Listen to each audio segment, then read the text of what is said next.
সুবহানাল্লাহ মাশাআল্লাহ। এটি কি ভাই, এটি কি ঢেউ? মনে হচ্ছে এক একটা পাহাড়ায় পড়তেছে বাইরের ভিতরে। ওদেন বাবা রে বাবা, এগুলো কি দেখতেছি আমি? আরে সুবহানাল্লাহ।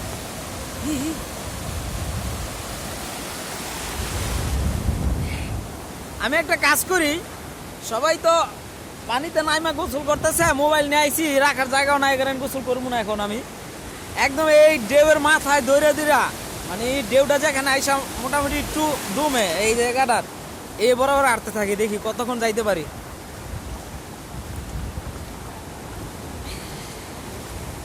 সামনে আবার অনেক গর্ত থাকতে পারে।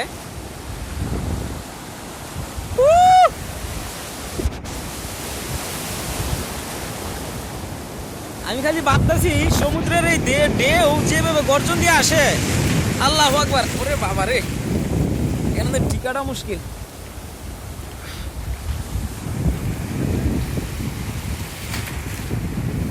আল্লাহর সৃষ্টি কত সুন্দর, আবার কত ভয়ঙ্কর হতে পারে। আল্লাহু আকবার, আল্লাহ কত জানি সুন্দর। আর যদি আল্লাহু আকবার, যদি ওনার কথা মতো না চলি, শেষ পর্যন্ত যদি আল্লাহ যদি আমাদের মাফ না করে দেয় গুনাহগাররা, তাইলে ভাই শেষ। সমুদ্র এত ভয়ঙ্কর। আল্লাহু আকবার, ইন্না লিল্লাহি।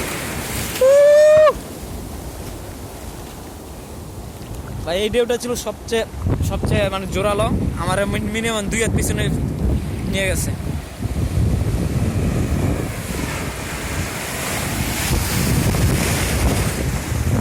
আল্লাহু আকবার।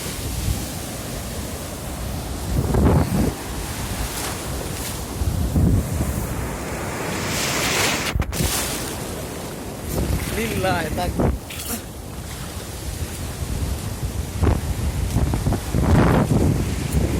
ভাই ঢেউরে ফেস করতেছেন?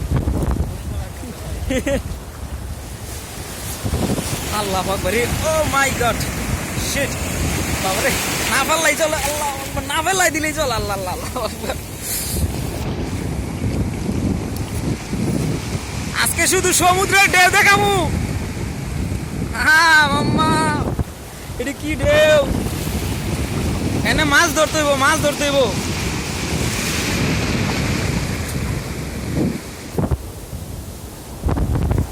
ওকে, ঢেউটা ফেস করো। আবার টান্দা নিব না, বেশি গুছে যাইও না। আরে খাইছি রে, করে কি? পুরি বাবারি। ভাই বেশি খুঁজে যাইও না, আবার নিবো গা কিন্তু টান দিয়া পরে। বেশি খুঁজে গেলে আবার টান্দা নিবো গা, তো একটু রয়েছে। আল্লাহ, ও মাই গডনেস। সমুদ্রে এবার মনে হয় চাচ্ছে না বেশিক্ষণ থাকি। খুব বেশি জোরালো ঢেউ আসতেছে। ইন্না লিল্লাহি ওয়া ইন্না ইলাইহি রাজিউন। ইন্না লিল্লাহি। ভাই তুই সাবধানে। তুমি ভাই যেমনে যায় পড়ো ঢেউর উপরে। এই যে, ওরে বাবা রে, এরা করে কি গুলো? আরে এরা করে কি?